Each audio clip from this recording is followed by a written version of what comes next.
As promised, I've got 4 fast pitches for you from around the world.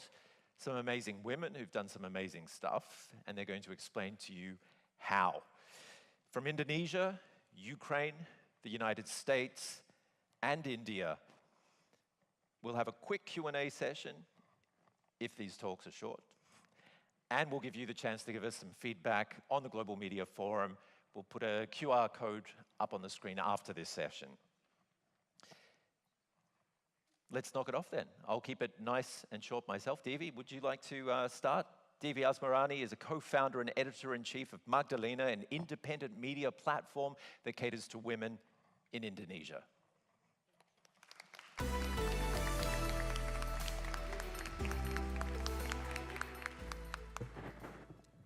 Hi, everyone.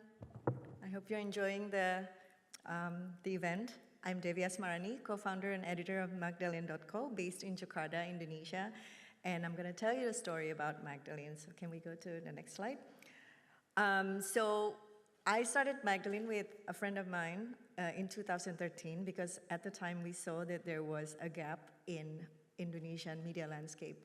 While the mainstream media coverage of women are, I would say, horrendous sometimes, there's you can see the patriarchal values still being described in their portrayal of women, of the LGBTIQ communities. There are a lot of voices that are unheard. But at the same time, when you look at the women's offering of women's publication, a lot of it still centers on lifestyle, beauty, and entertainment. So we saw there was a gap there. And also, we think that gender equality is not just a niche and seasonal issues. Sorry, I'm supposed to be operating this.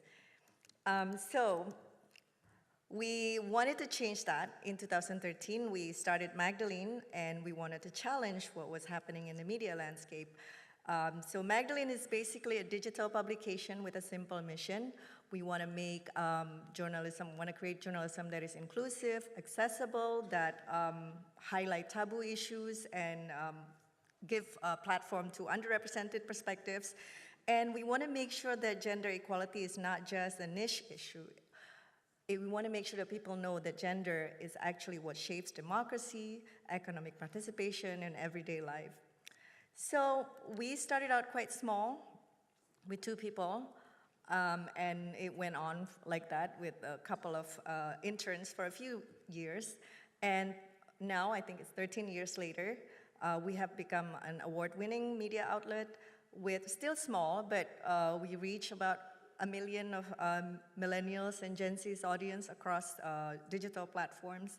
And we nurture a vibrant community around the issues of gender equality and social justice.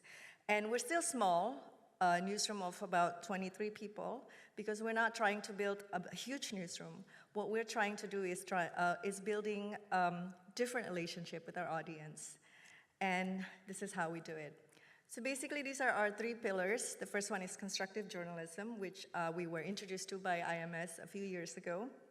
And where we want to make sure that we highlight overlooked stories and pointed solutions, and also make sure that we provide nuances in all the perspective that we cover.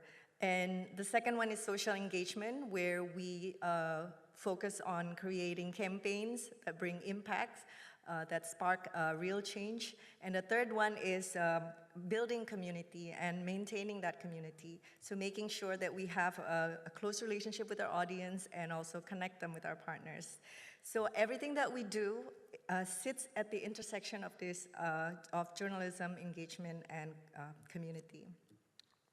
Now, looking at the time of what is happening now, this is not the best time for the media industry, of course. And for Magdalene, the challenges has been double-fold because not only that we are independent media, but we are also quite a niche media that focuses on gender equality and social justice, and something that people still see as advocacy issues.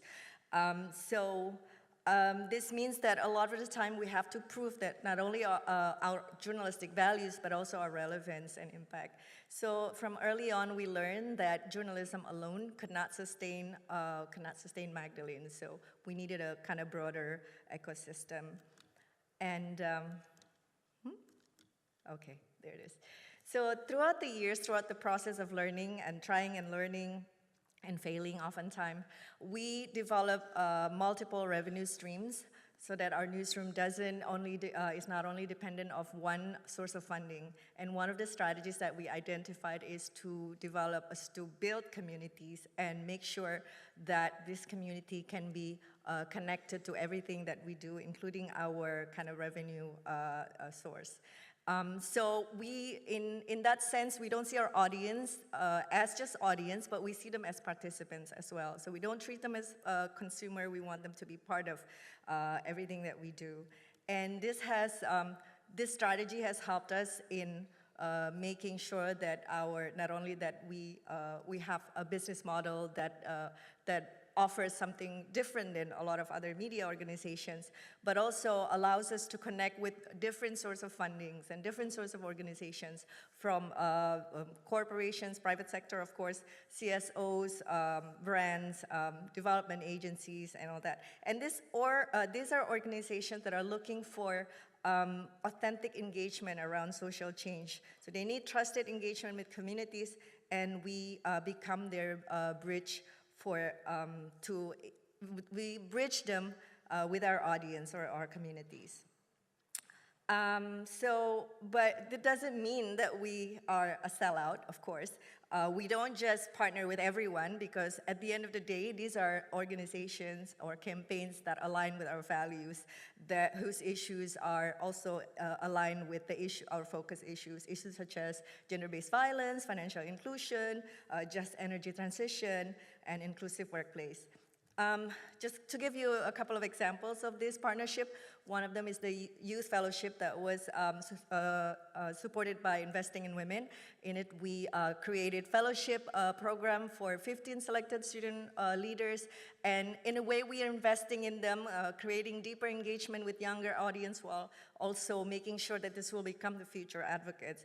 The other one is our program with the ILO, which is a social experiment that we conducted that we turned into a documentary.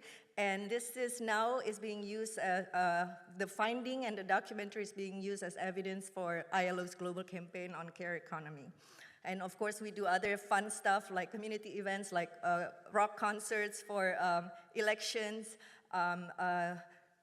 religious teaching with feminist twist during the Ramadan month, and book club for women's authors. And at the end of the day, community brings values. That's the bottom line.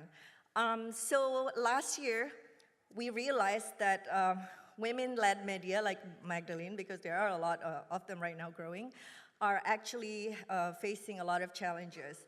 And we start thinking, in this very male-dominated space, we start thinking, can we actually build sustainability collectively? So instead of just thinking about just a single newsroom, can we bring everything, all of them together and kind of amplify each other?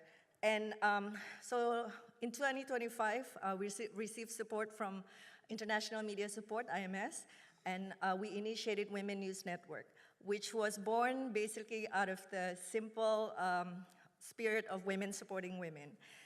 And in it, right now we have 9 members, and we hope to grow more. But right now we focus a lot more on kind of cross-promoting content. We built cross-promotional widget ad platform to promote each other's content. We do a lot of collaborative journalistic project. We have impactful campaign. We partners with other partners as well. And then we also share knowledge such as training, workshops, and all that. And so for us, collaboration is not only a value, it is also sustainability strategy. And I think this is what IMS support enable us to think is survival actually forces us to collaborate. And this has been our, okay, hang on, okay. So that has been our lessons.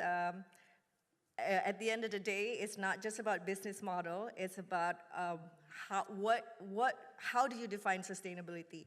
And for us, it starts with trust, building trust, making sure that we are credible, that people see us as a source of trusted information. Also, for a lot of Magdalene's readers, we are seen as the feminist sister, the trusted feminist sister. And that trust helps us build community and help us foster partnerships. And at the end of the day, it brings opportunities. And that becomes the foundation of a sustainable newsroom for us. Thank you very much. Devi, stay where you are. Just tell me very quickly before we move on, what percentage would you say approximately of your funding for what you call a female niche market? I mean, females make up, what, half of the world, yeah? Come from men? Sorry. What percentage of your funding is from men? I'm not sure, like, if I can quantify that, because by men, you mean like organization led by men? Sure. Or, yeah. I mean, maybe a lot of them are still led by men, especially corporation. But I think a lot of the organizations that are partnering with us, no matter what kind of leadership they have in their organizations, I think there are always champions for our issues. So maybe there are women there who hold positions to make decisions, to seek for partners, or maybe there are men who are allies. There are a lot of feminist male as well. So I think, yeah. Sometimes at the end of the day, it doesn't matter whether it's male or female, but it's like the values that they have. Fantastic, Devi. Thank you very much. Thank you. And let me call upon Elsa from the Kyiv Independent Audience Development Manager to give us her pitch.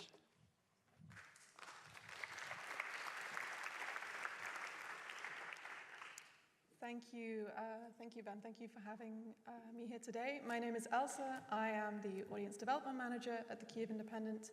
I'm originally from the UK, and I've been working in Kyiv for a couple of years now. Usually I'm talking about our coverage of the war, but today I'm going to be talking about how do you make money as a media organization, and I hope this will be useful to some people in the room. So, a little bit about us. The Kyiv Independent was really born out of a fight for media freedom. It was founded after the staff of another English language newspaper in Ukraine were fired for defending editorial independence. And they decided, instead of giving up, to actually start something new with, as you can tell in the name, independence at the core of what we're doing. And this was in November 2021, so just a few weeks before Russia's full-scale invasion. Sorry, a few months before Russia's full-scale invasion started in February 2022. And so we had to grow fast. All eyes were on Ukraine, and we've now grown to a team of nearly 100 people, mostly based in Kyiv. And we have an audience on our website of over 2 million people every month. We are also on YouTube with much more audience there, as well as newsletters. But we know from our website audience that people are visiting really from all over the world. Another core part of our work is that we do not have a paywall. We do not want a paywall. We want as many people as possible to understand what's going on in Ukraine, what's going on behind the headlines, and also to hear from Ukrainian voices, and really to be a bridge between what's going on in Ukraine and the rest of the world. But at the same time, 70% of our revenue comes from our readers, so what we call our members. You may be wondering, how do you do that? How do you have a paywall? How do you not have a paywall and you have your readers paying? So I will show you a couple of slides on that. The first thing I'd like to address is when you are thinking about how to get your readers to pay for journalism, you ask them. This is very obvious, maybe, but actually asking your readers on your website to pay for what they're reading, to support you, and also to personalize what message you're bringing. So we tell all the journalists at the bottom of every article to add an author's note saying, "Hi, my name is, in this example, Tim. I'm Tim, and I worked on this story, and if you really value this kind of reporting, if you value these insights, consider supporting us." We send emails every week. You can see on the slide an example of an email sent by our frontline reporter, Francis, about what's happening on the front line and why reporting from the front line is getting harder than ever. And even up to our CEO, post on Instagram, she explains, why we have this funding model, why we need support from our readers.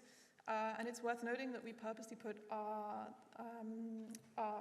membership, you can sign up from $5 a month. So if you think about countries where newspaper subscriptions are much more than that, I think in Frankfurt Airport, a cappuccino was more than $5, painfully. So this is something that we play into, and we show the people behind the journalism that you are producing. The other thing we do is we've really, over the last year, tried to localize our appeals. So as I said, we have readers in more than 100 countries. Most readers are in the US. The biggest amount of our readers are in the US, so about 35% of our readers are in the US. But we also have a really strong audience in the EU, in the Nordics, in the UK, in Canada. And we've noticed that different messaging works for different audiences. So at the moment, we're running a campaign to find 10,000 Americans who still care about Ukraine and still care about what's going on. We know there's been a big dip, we can see from our stats, in interest in Ukraine from the US, as there are other things going on at the moment, let's say. And we saw this after Trump was elected, that Americans have a lot of domestic news to consume. But we know from our research that there are a lot of Americans out there who really care about what's going on, and so we directly address them.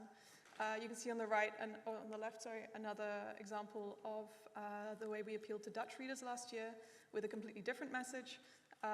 We have a part of our team who, their job is looking into Russian war crimes, and so we tied that into the fact that the Hague International Criminal Court is located in the Netherlands. And that's something that we found has been really effective. And lastly, one thing that we've really found is creating a community. This is something I think a lot of media are now finding in the age of especially things like AI, that if you have a community of real people supporting other real people doing real journalism, this is a really effective way to get people on board. And I think our community is our biggest strength. So if you look at the map, we have on our website a way that people, if they are a member, if they want, they can put a pin on their map. This actually started, we had a pin board or a map in our newsroom in Kyiv, and we would put sort of different pins of new members who joined. And then we thought, well, why don't we show our members themselves how big this community is and where everyone is based?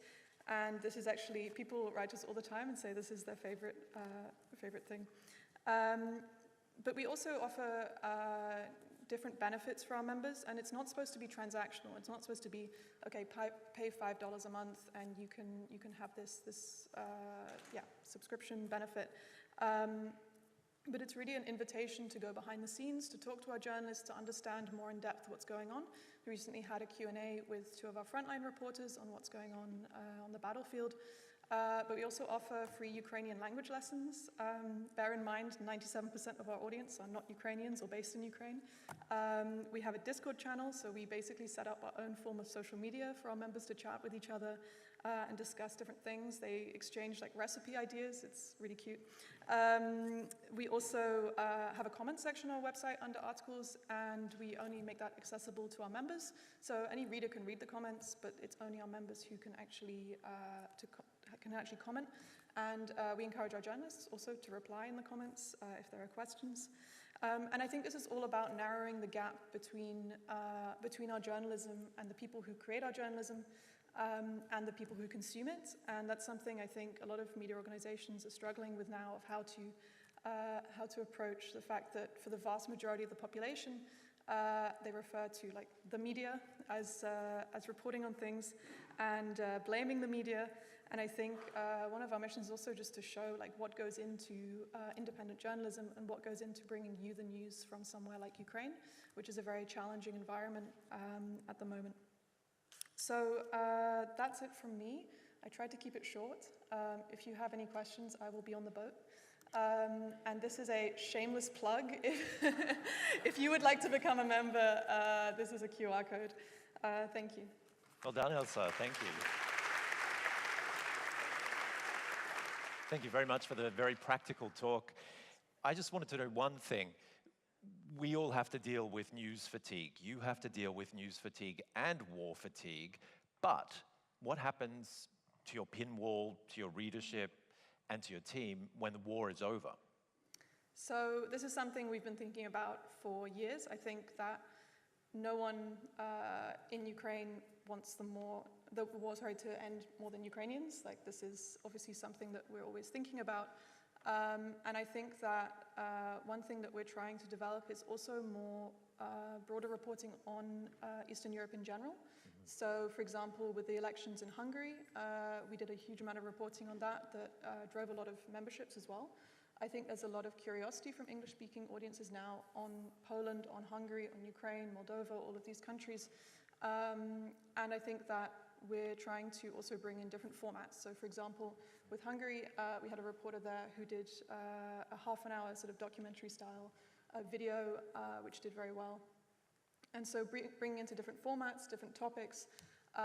After the war, there will also be a huge amount of interest in European integration of Ukraine. This is a huge topic already and will only get bigger. Ukraine is the biggest country within the European continent. And we have recently hired a Brussels correspondent because there's so much interest in this topic. So yeah, expanding. We won't be shrinking. Fantastic. Good to hear. Thank you, Elsa, nochmal. Yeah.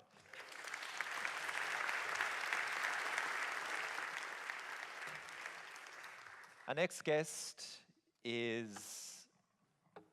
Erica, did you want the little platform there to stand up? I didn't know you were that short. Big personality, but you're short. Erica, Osha is VP of AI Labs at NPR and is taking over. Thank you very much.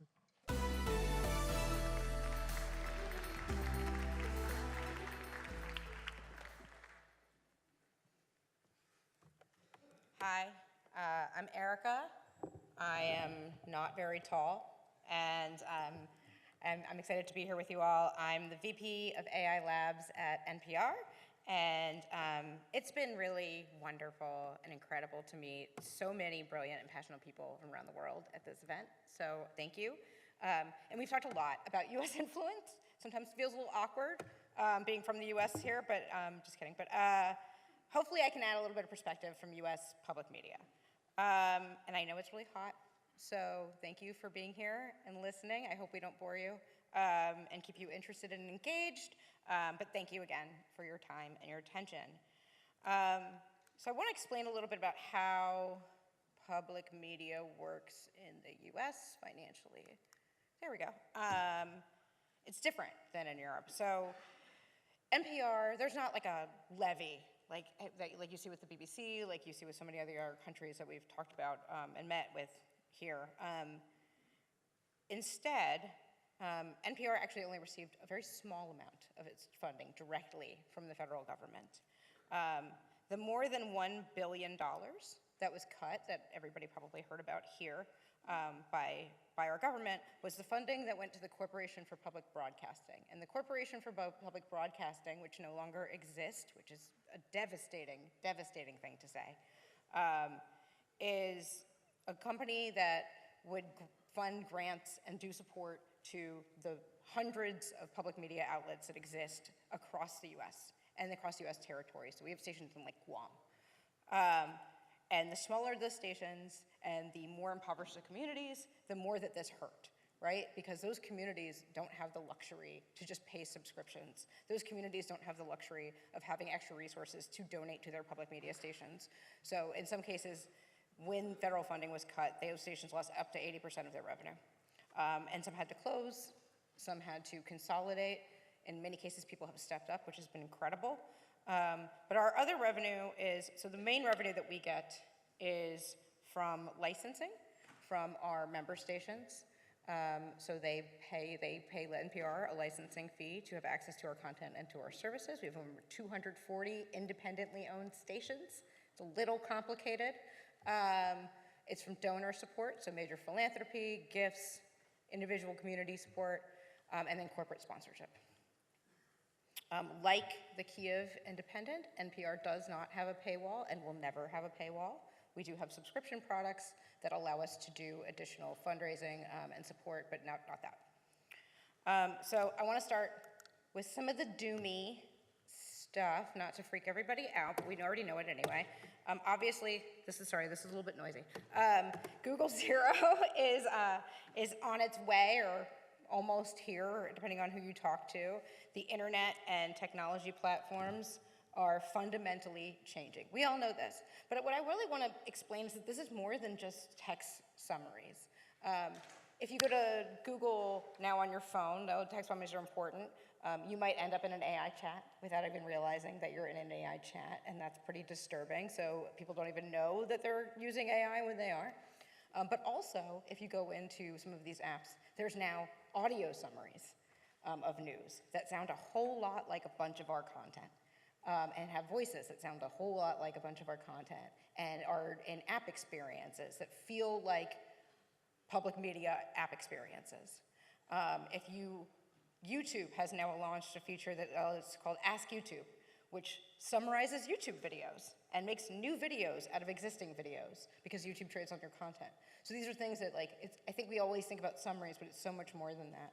It's about platforms. So Google and Apple now have more and more integrated AI technology in their systems, and are pushing more of these agentic experiences. Part of what that is also keeping people in the apps. So they're also going after your app audiences and trying to keep you in their own apps, and then make little windows and iframes, basically, to your apps instead of directing people to those apps. These are important things to understand. Emails are being summarized. So you have to think now about, like, should I get phone numbers instead of just email addresses? Because maybe email addresses aren't a safe first-party data source anymore. And opt-out is really hard. It's expensive. It's very complicated. It's different by platform. It's different by jurisdiction because there's no consistency there. And the legislative, we've talked a lot about this today, in the last couple of days, is the legislative issues that we've been seeing. So the US we don't even have a privacy law nationally still. We have lots of different state laws. There is a New York bill that is about to be passed, I think, that would, in theory, help provide more opt-out support for publishers and for content creators. Obviously, EU, we've talked a lot about that, and their opt-out frameworks. Canada has had trouble enforcing their legislation. And the UK, rather than going through legislation, has had some regulatory pressure, which is now forced Google to offer opt-outs for AI overviews for UK publishers. And maybe that will turn into global. Who knows when that will happen? They say it will, so I hope so. But this is still kind of a mess and a kind of a tangled web. So there's new publisher AI monetization models that we've talked about also today. But these are also really complicated, and they're not simple, and we haven't had clarity yet on which one's going to win. So there's obviously the direct deals, but I bet most people in this room don't have their own contacts at each of those companies. And if you do, you're one of a lucky few who actually has those agreements and that availability. There are still some big deals out there, maybe. They're few and far between. And again, they're limited to very specific organizations who are able to have those relationships. Microsoft is working on a marketplace model, so a tech company-driven marketplace model. We'll see. It hasn't launched yet. They've been working with a small set of publishers there. In theory, that will be more open access. But again, until we see it launch, we don't know what it will really be. And then you have the groups like Tollbit and ProRata and all of these kind of marketplace ideas, like what we heard about from Courtney before, that does gating for you and manages kind of the bot management piece. The thing is, though, with these new monetization models is they're early, they're messy, the CPMs are all, the cost, the pricing, for those who aren't familiar with CPMs, are all over the place. The systems by which they need to ingest content are all over the place. So it's going to take a while before this is actually a meaningful revenue source for anybody, but there are some things that you can do now to start getting yourself ready. The first one is rights management. Because if you acquire programs, if you use freelancers, if you do co-collaborations, you might not own all of the rights to your content. And then you have to think about, like, how am I going to actually put that into a system so I'm only licensing content that is mine? You have to think about where you distribute your content. Because if you share content, like we do and like so many other ones do, are your partners putting in the bot protections in place and not accidentally relicensing your own content? So what is your bylines policy, and how are you marking that in your content systems? You have to work very closely with your labor because you don't want to license things that would make them feel uncomfortable. You don't want to license somebody's likeness without their consent. You might have unions, and you need to work with your unions to really understand what their feelings are and be very transparent with them. The other things that you can do right now are think about vendor research. So like do you want to start talking to these people and understanding this landscape a little bit better? But I don't want you to feel like you have to rush and just jump into a solution or you're going to miss the bus because the bus is still being constructed. But the other thing is that the future is not this. Licensing is going to help. It's not going to solve our problems if we lose all of our reach and all of our engagement and community. What's going to differentiate us is our humans, because the future is human-centered and collaborative, and the things that we can do to keep ourselves different, and this is going to be hard. I'm not going to pretend it's easy, and I'm not going to pretend because of like the decimation of antitrust enforcement, there's a lot of things standing in our way. But by emphasizing our voice, our connections, by using the scale of collaboration that we can offer, and by doing radical transparency that offers glass box personalization versus black box personalization, we can stand apart. Because we have to, because AI companies, I'm sorry, I'm going a little long. AI companies are bad at summarizing of our news. They get it wrong a lot. When we did a study with the BBC and the EBU, over 45% of responses were found to have a significant error. That's devastating. So we have to reclaim the audience relationship, and we have to move away from that descendants. So we can do that through metadata, with deep personalization, by understanding our content much more deeply, by having more actionable analytics that allow us to do better content management and personalization, and by unified infrastructures. These are expensive. These are not easy things to do, and this is why it's so exciting to hear things like the Journalism Cloud Alliance and the work that they're doing about how can we do these things together. And public media, I think, especially in a place where we're seeing so much threat to independent journalism, and in the US, this has been a real issue. The opportunity for us is collaboration, both across our own networks within the US, across global public media networks, about being a beacon of trust with transparency and verification and labeling and watermarking and being very clear with how we're using AI at every step of the way, in every step of our process, just like we do with any other sort of methodology, and by using AI to make amazing audience experiences that really reach you and sing to you and use the humanity that makes us great. Because the only way is that through innovation and collaboration, that's how we stand out with our journalism, our community, and our humanity. Thank you.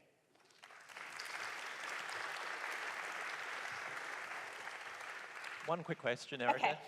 You said all of this is very expensive, these measures.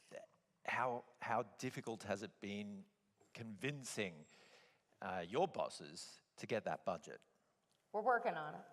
My bosses I work for really brilliant people who have a lot of understanding, so we're still working on our budget and understanding this. I think a big piece of it is being smart, not like token maxing. I don't know if people are familiar with that term, token maxing. It's like when you have a leaderboard that's like, how much cash can I burn in a day? Like, we're not gonna do that.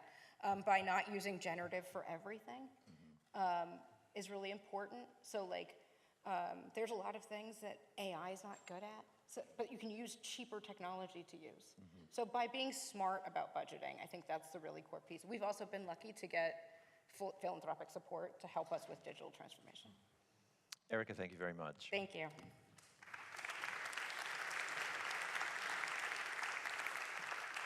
So lucky last, Rupa Jha, would you like to come up?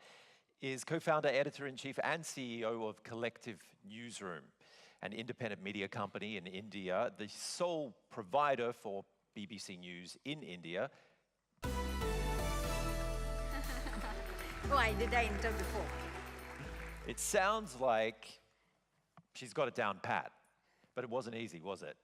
You had to circumvent state verdicts, you had to be quick on your feet, and extremely innovative. Indeed, yeah. I'll let you take over. Thank you so much. I thought I'm shorter than Erika, but I don't have that platform. Anyway, thank you everybody, and hello everyone. First time in Bonn and first time in GMF. I'm very excited. Also, I'm glad that I got you heat from India, just to let you know what it feels to be living with this heat for 7-8 months in a year. So I'm sure you're enjoying it. Well, almost at this time, yesterday in the evening, at this place, we were witnessing a moment of glory, moment of courage, moment of history and sadness as well. We were all very moved by the presentation of Freedom of Speech Award to John Lai, and it was a powerful reminder that if we believe journalism should continue to operate without fear and favor, then we need people, we need journalists with conviction and courage, but we also need institutions to support them, and then we need systems, the alternative business model to support those institutions. So I'm going to try to talk about in the next 8-10 minutes the kind of business model that I'm operating from India. So let me just start with the problem, because that's how we always like to start. What is the problem to solve here? So most of the discussions about newsroom sustainability focuses on subscriptions, memberships, AdWords, events, how do we earn revenue? And these are, of course, very important conversation. And even now, when I heard the pitches, there was a reference to that, because that is very important. But for many parts of the world, even in yesterday's one of the panel, there was a lot of heat generated about how do we make people pay for good journalism. But for many parts of the world, and particularly in the global south, where I come from, the challenge is different, slightly different, if not all. So large audiences, they really want good journalism. They want journalism that they can trust, independent journalism. But most of them may not be able to, and some of them will not want to or willing to pay for it. So therefore, there is an important question that is raised, that if audiences alone cannot fully fund public interest journalism, what other sustainable models must exist? So this is where I think I would like to come with the collective newsroom model. But before that, I just wanted to recap what I've been hearing since yesterday, the kind of challenges that we all are facing in journalism across the globe. It's not only about India. Of course, the first is audience fragmentation. We know that audience is spread across. There's just too much of content. Getting their attention is a huge task for all of us. The second is platform dependency. And the third is, of course, revenue concentration. Alongside this, we all have read Reuters' digital report. News avoidance is very real. We all know how that is one of the biggest challenges that we all are facing. We know that trust is declining in the media in general, and of course, costs are rising. So these are not temporary challenges, these are systematic issues that we all are facing at different levels. But what if we understand that this is a valid question, but also ask that how we make audiences pay for good journalism? This is the question that we have been asking. But what if we change the question and we say, how do we reduce the cost, complexity, and risk of producing quality journalism?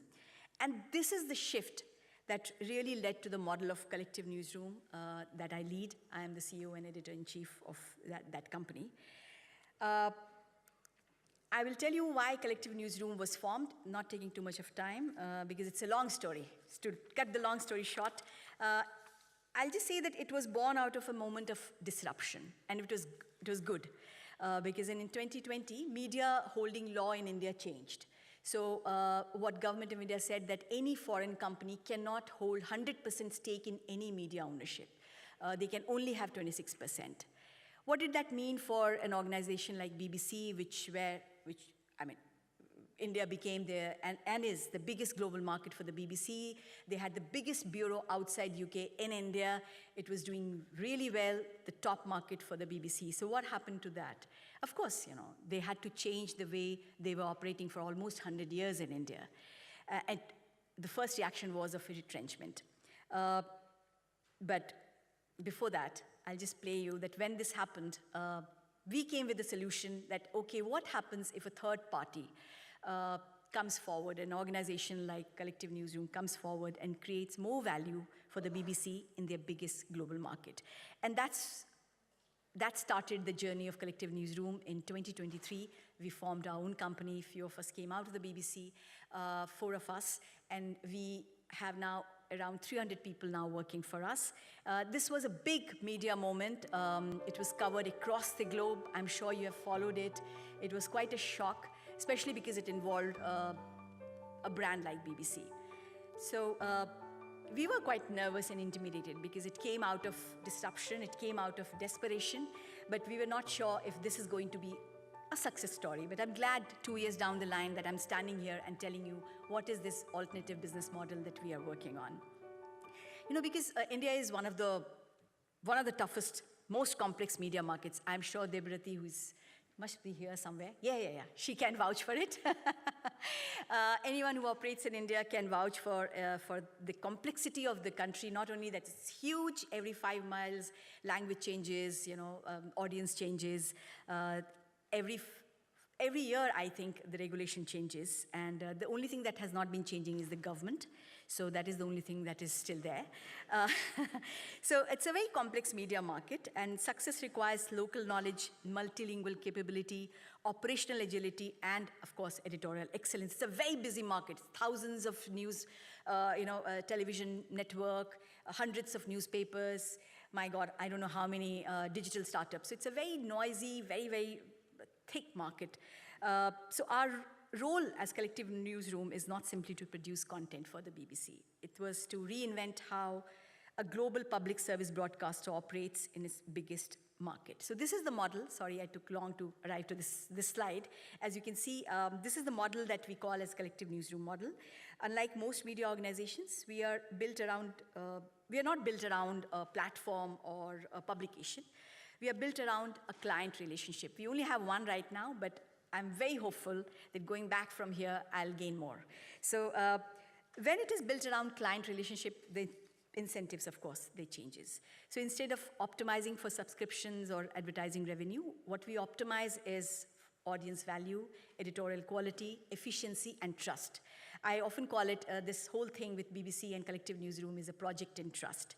So by serving multiple BBC language services through one organization, we can also share talent, technology, training, and audience insight, reducing duplication and creating economies of scale, which I think is so important for sustainability.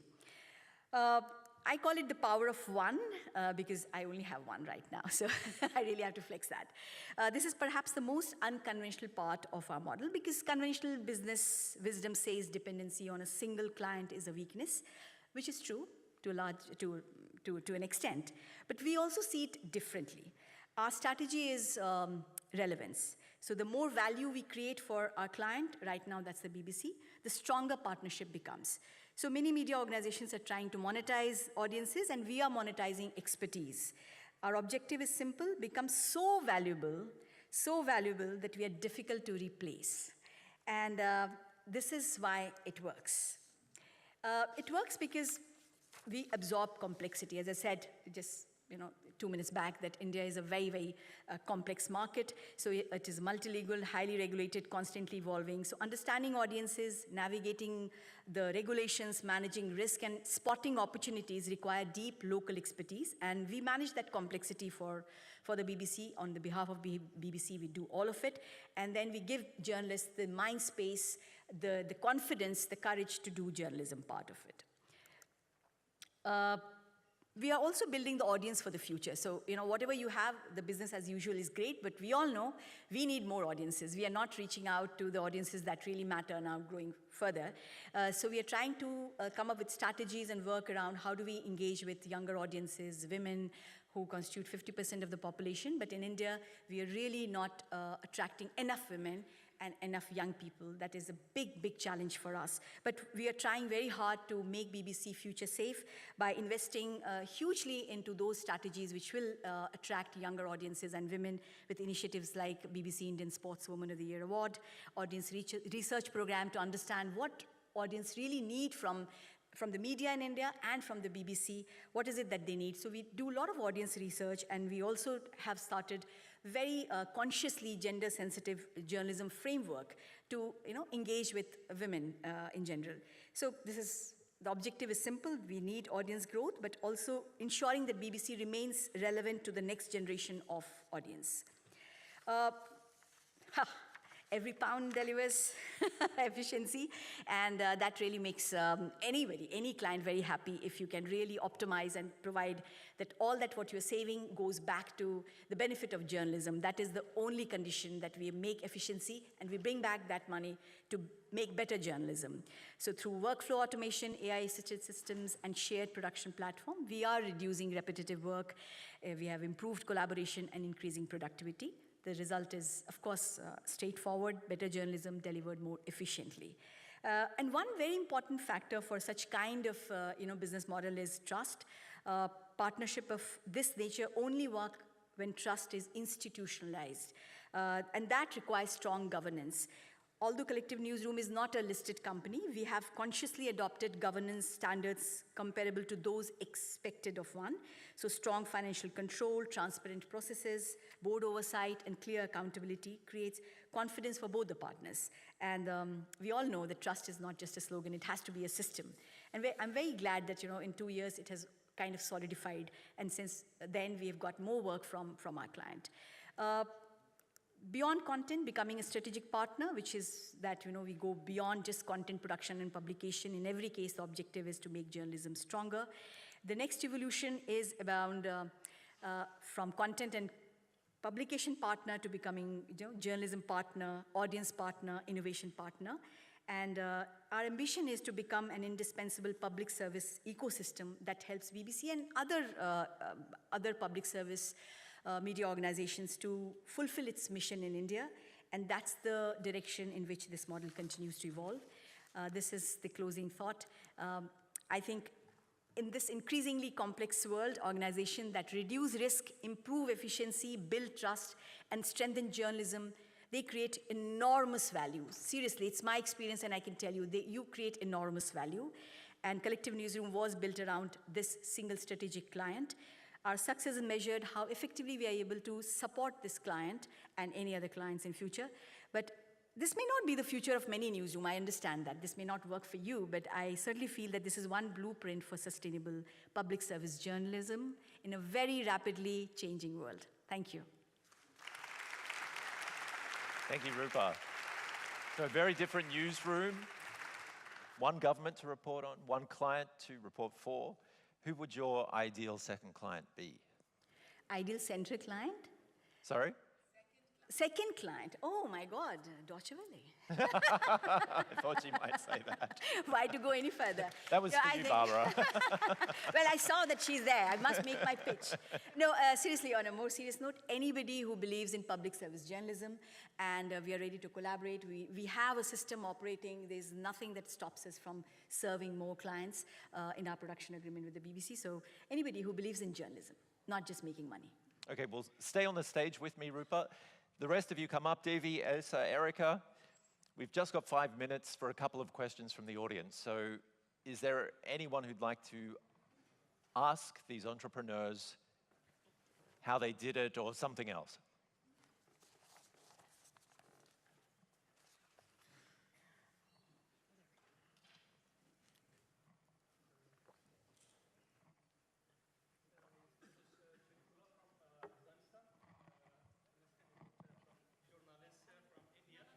We'll get a microphone to you, sorry. Thank you.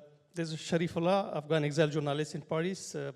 My question is about, as they have implemented a project in India, we are in the same region. I'm founder for the WORKS, which is focusing on Afghan women rights and also illegal migration to European country, even to the United States. We have a new wave of immigration. How we can implement in this business model for media, and how we can have joint project even in India, in Afghanistan. Unfortunately, the current situation for Afghan women, you are aware from the current situation in the de facto authority, they have restriction for Afghan women. My question is how we can have work together to have at least work for Afghan women who are deprived from basic rights in Afghanistan at the moment. Thank you. It's okay, your question, if I've got it right, that how we can work together. Yeah, certainly we'll have to explore that what are within the legal framework of India, we certainly can explore, and I would love to meet you. I'm on the board. like her. So if you are there, or we can meet up, there is possibility. We are collaborating with a few others. There is always, I think there is always a way if there is a will. So I would love to hear more what exactly you mean when you say how can we collaborate? Is it content production? It's content sharing? We don't have any publication platform because all the publication platforms are of the BBC. So as Collective Newsroom, we can collaborate, so we can talk more, certainly. Any other questions? Someone this way. There we go, in the red. And just tell me who you'd like to ask. Yes, so hello, my name is Yusra. I'm a junior journalist at Deutsche Welle, and my question is for Devi. I come from a background that's quite similar to Indonesia, where there's a lot of taboos and a lot of gender disparity. So my question is, when you founded Magdalene, what were the challenges you faced from society, but also from the government? Was there any repression? Because you were discussing topics that you probably should not have in the first place, and what were strategies or solutions that you took? Thank you. Yes, thank you. So when we first published, it was in English, fully in English, because that's where my background is. But over time, we got a lot of feedback, and they were like, you need to publish in Indonesian, so now we are bilingual. And once we went bilingual, that's when the problem started, because we had a wider audience, and then we had a wider pool of haters too. And to this day, there are still a lot of people calling out Magdalene every day for whatever we publish. So, but that's just one part of the problem, because we know that was the expected enemies in a way. We know the kind of more right-wing or more conservative part, but, and we are aiming for people at the center and a bit of to the left. But of course we want, we want to widen, we don't want to just exist in a bubble. But as we grow bigger, now we've also got a lot more challenge. Now the government start picking us up, so they started, like, we enter their radar. And recently we had our content taken down on Instagram at the request of the government. It's about human rights stories.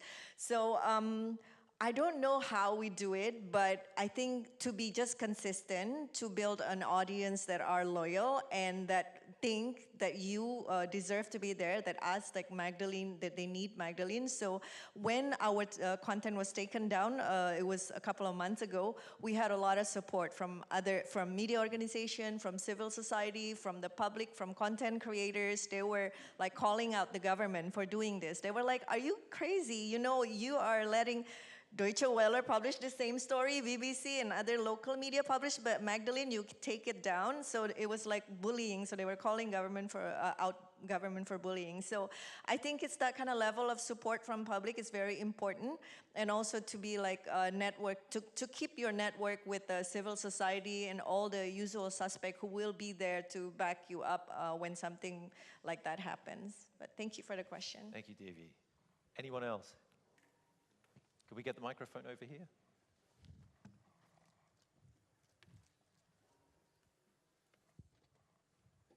Hi, I'm from Mongolia, and also I'm a master's student at International Media Studies program at Deutsche Welle.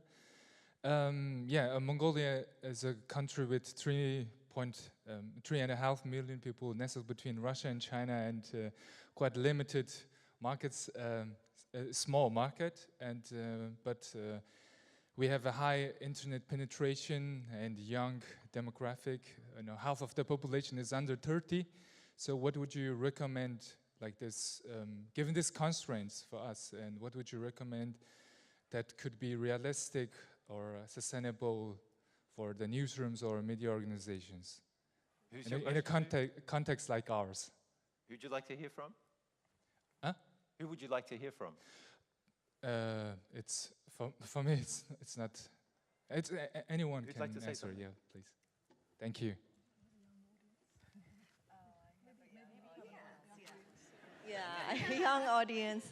I think the young audience part is already like a good kind of ingredient, and I think like I don't know, every country has a different context, but I think like really knowing your audience, like really knowing what ticks them, what they need, what they hate, and like which platform they exist the most. I mean, it's the usual research stuff, but also like having a kind of qualitative research. We do a lot of readers research and audience research, but also we go meet people. Like, fortunately, we have a lot of community events, community gatherings, and even sometimes I get a lot of speaking engagement where people would come up to me, like young people come up to me and say, like, I've been following Magdalene since I was in high school, and now she's like working, she's married and all that stuff. And I would I would ask them, why are you still following Magdalene? So it's that getting to know people both at like kind of statistic level, but also at a personal level, and knowing like, oh, this is the value of us. And I think that's when you can start building a kind of community, if you want to take the path that we take, which I think is like for a kind of niche and small scale media organization, that's a pretty, I guess, achievable efforts.